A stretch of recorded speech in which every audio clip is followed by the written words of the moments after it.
All right, guys, I got something special for you today. So what I'm actually going to share with you, I've broken up into 3 different mini series.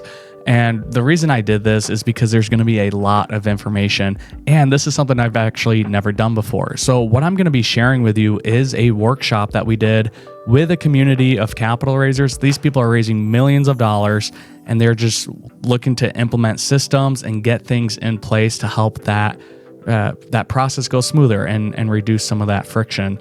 So this was a workshop that we actually took them through. We were invited to be on as guests, and it was about a 45-minute workshop with some Q&A afterwards. I don't want this to be a 45-minute video. So my intention, the way that this was put together and the way I presented it, there's really 3 main segments. And so what we're going to do, this is going to be a mini series. Each episode will probably be anywhere from 10 to 15 minutes long, maybe a little shorter, but I like to talk.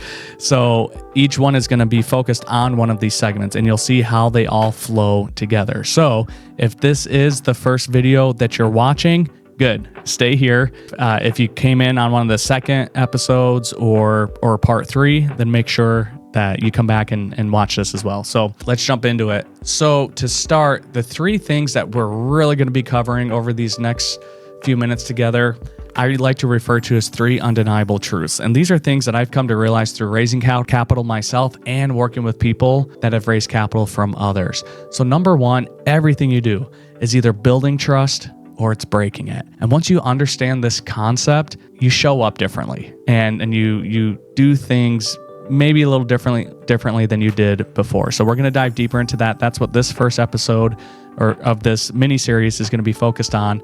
And number 2 is your brain is not a CRM. I can't stress this enough. That episode is going to be deep. It's going to be very tactical. It's going to be very technical. We're going to be getting into more aspects of the CRM and how to use a CRM effectively for raising capital. And the third undeniable truth that we're going to be talking about in part 3 of this mini series is money follows where value leads. Again, all these things when put together are going to make you a very powerful and a very effective person that's going to be able to raise capital, whether that's for real estate, for your business, and really at the end of the day, it's about building trust. So one of my all-time favorite quotes, it's from James Clear. He's the author of the book Atomic Habits. You don't rise to the level of your goals, you fall to the level of your systems.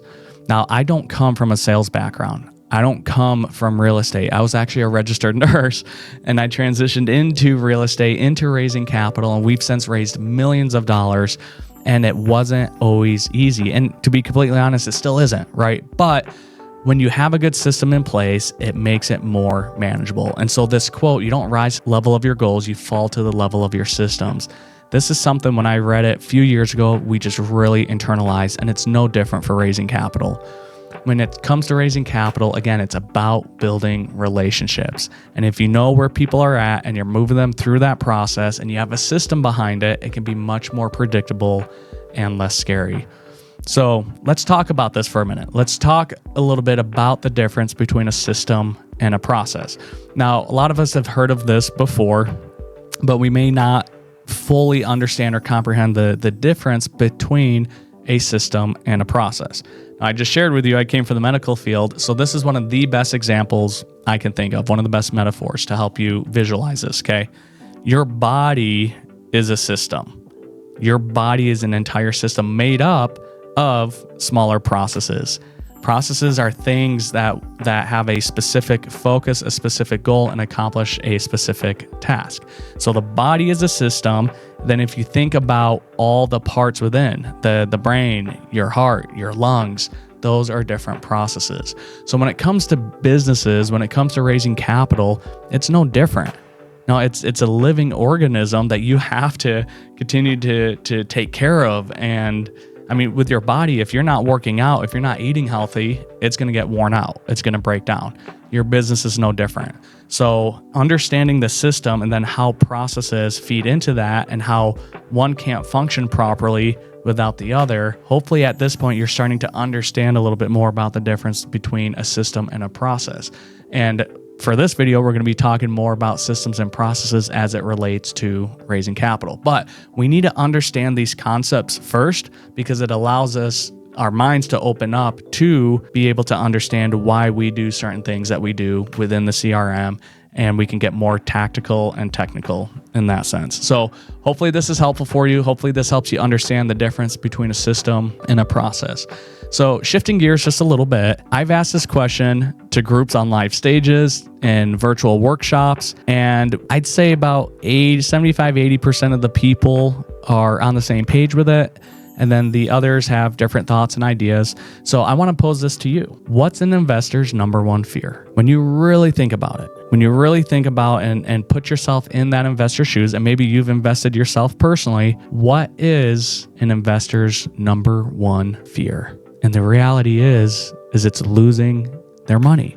The whole reason they're investing is to grow their wealth, to preserve their wealth. And so their number one fear is losing their capital. This is something that I feel like more capital raisers need to understand. They need to understand, but they're so focused on getting the deal or getting the business or getting that next project that they sometimes forget this. Because I think most would probably do things a little bit differently.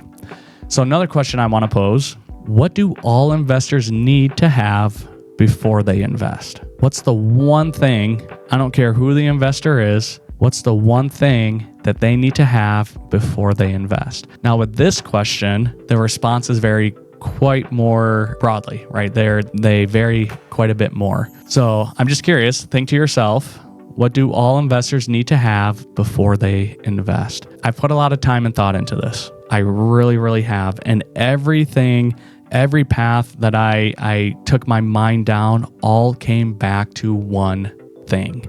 That is building trust. I don't care if it's a family office, an investment advisor. I don't care how good the deal looks or the pitch deck looks or what the numbers look like. In fact, when it comes to numbers, one of my favorite quotes about underwriting deals was from a fund manager. And he said, Dallin, I got so good at underwriting deals that even I started believing the numbers. Numbers, pro formas, projections, numbers are very effective, very, very effective to really understand trends and as you're gathering that data.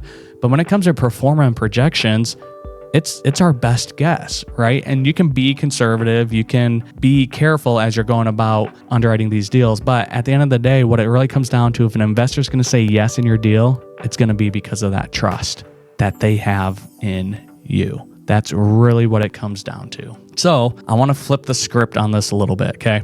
A lot of us have probably heard of or were familiar with a sales pipeline. You look at this example here, and there's a few different stages, right? A new lead comes in, you qualify them, they need to go through the needs assessment, you present a proposal, and then you close, right? Standard sales pipeline, most organizations are going to have some variation of this. But when you think about it, it's very much what we need that person to do. It's very much focused on our efforts and what we need that person, that next step they need to take. It's very external, if that makes sense.